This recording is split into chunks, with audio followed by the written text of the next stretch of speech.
My name is David Daniel Ball, and these are the headlines for Thursday, the 16th of April, 2009.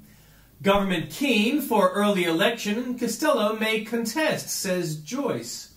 Rudd labelled the pig of Australian politics over VIP behaviour.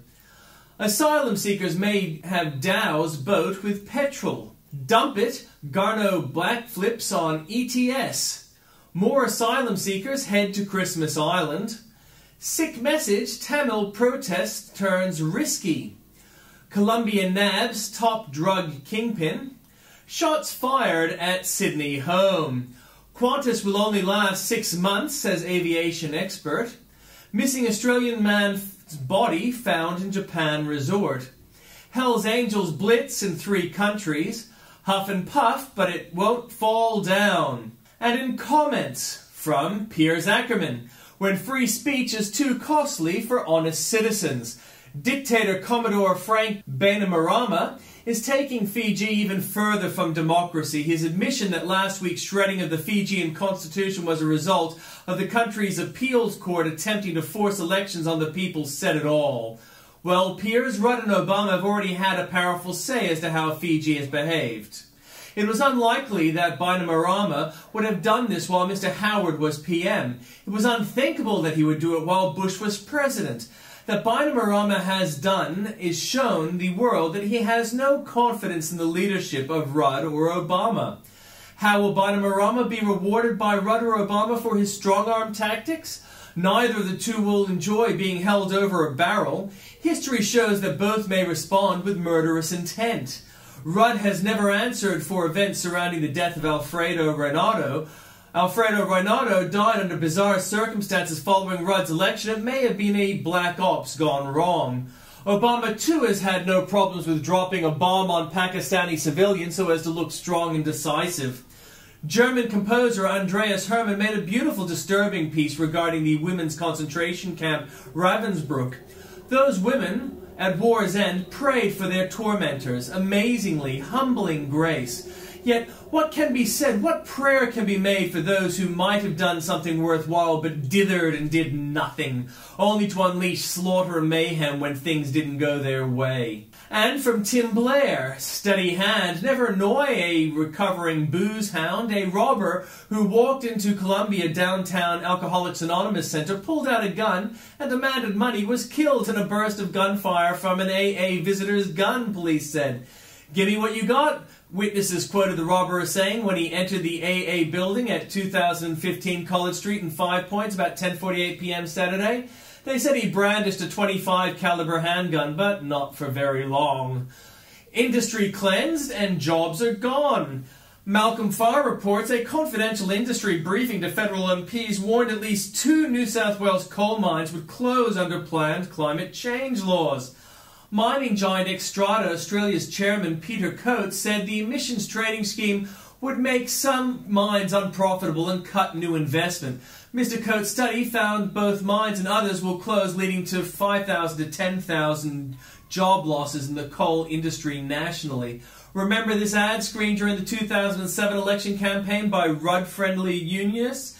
Key quote from a coal miner whose helmet is remarkably clean relative to his face: "All of our jobs could be gone if the coal industry isn't cleaned up."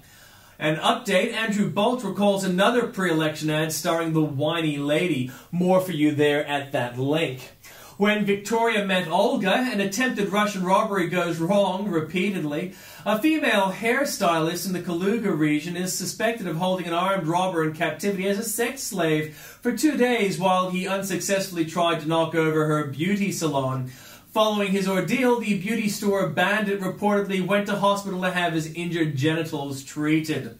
Book now, Tim Blair, the great big crocodile hunt could be on. Safari hunters would be able to kill 25 crocodiles bigger than 3.5 meters in 5 years under a draft management plan released today. Saving Obama's privates, more there for you at the link. How Obama finally got cheering soldiers by Andrew Bolt. How did Barack Obama get troops to welcome him in Iraq with a warmth soldiers have denied him before? One sergeant gives credit to Obama's very choosy advanced party. This is only a claim by an anonymous source, but it may also explain the marked racial profile of the soldiers lined up behind Obama as a happy TV backdrop. Meanwhile, despite his largely rhapsodic coverage, and you'll see more there at the link, monstering minnow Morphit was convenient. How cynical, selective and manufactured was the outrage whipped up against Pacific Brands and its boss, Sue Morphit.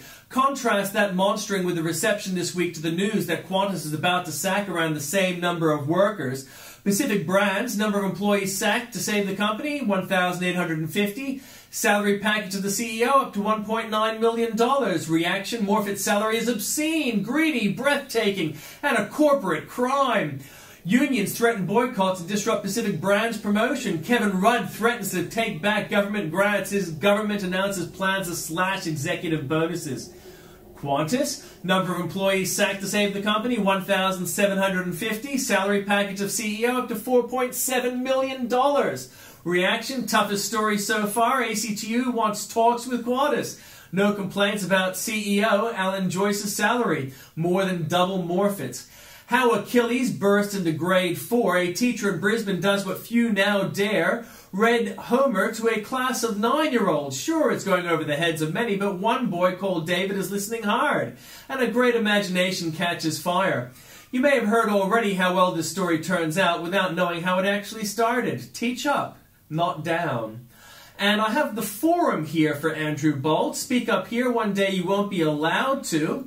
As Bolt warned, ever since 2006, when Muslims worldwide rioted over newspaper cartoons picturing the Prophet Muhammad, Western countries too have been prosecuting more individuals for criticizing religion. The free world may be losing faith in free speech. Emblematic of the assault is the effort to pass an international ban on religious defamation, supported by the UN General Assembly President Miguel Descoto Brockman. Brockman is a suspended Roman Catholic priest who served as Nicaragua's foreign minister in the 80s under the Sandinista regime, the socialist government that had a penchant for crushing civil liberties. History has shown that once governments begin to police speech, they find more of it to combat. Ethan shows them, sad in one way and a dreadful worry for his mother, but funnily enough, I reckon he did indeed prove his point. A 15-year-old Brisbane boy with Asperger's syndrome who disappeared for 2 weeks and rode his bike more than 950 kilometres to Sydney did it to prove to bullies he wasn't an idiot, his mother says. And an update, and admire these parents of a girl fallen victim to the reality TV ferals we now raise. There's a lot more for you at that link. How our cartoonists tickled terrorists. First was Michael Lunik, whose anti-Israeli cartoon so appealed to Islamist bigots that it was entered in the Iranian Holocaust mocking competition. Now it is Pat Oliphant, another Australian cartoonist whose Israelis as Nazis effort so amuses the Hezbollah terrorist group that it's selected for Hezbollah Hate the Jews competition. What is it with cartoonists of the left and Jew haters? France hears what Obama fans do not. Rudd, the people smuggler's friend, could there be like a connection?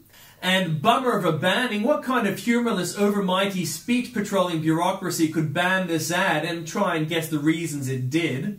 Howard was right, we were never better off. Ouch. Federal Treasury calculations released to economic modelers yesterday suggest that an average Australian lost an inflation-adjusted $26,400 in 2008. That's 11.8% of their real wealth.